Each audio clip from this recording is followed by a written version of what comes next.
Welcome to Getting Started with Machine Learning for Developers, a video course by Pact Publishing. My name's Mark Thomas and I'll be the narrator for this course.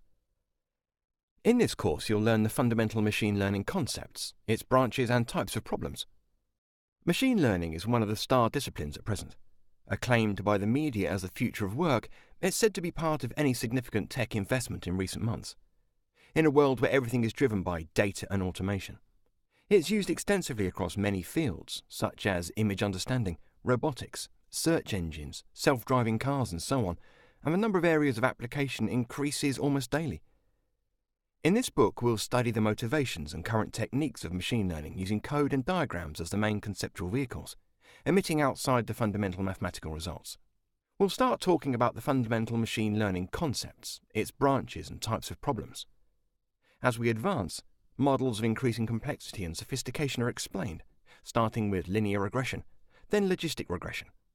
This fast-paced video tutorial gives you a glimpse of machine learning models and the application of models at scale using clustering, classification, reinforcement learning with fun examples, and regression. The very first section is an introductory section that covers various introductory concepts in machine learning.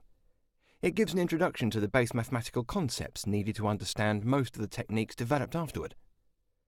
The next section, the learning process, covers all the steps in the workflow of a machine learning process and shows useful tools and concept definitions for all those stages. The third section, clustering, covers several techniques for unsupervised learning, especially k-means and KNN clustering. In the final section, we increase the complexity, and this section covers two pretty different supervised learning algorithms, which go under a similar name, linear regression and logistic regression. We'll focus on how to utilize various Python libraries in the best possible way to build real-world applications. This course is focused on machine learning concepts, Python 3 and the Jupyter Notebook to build our workbooks, which you can edit and play with to better understand the concepts. So, let's begin this wonderful journey together, and I hope to see you there.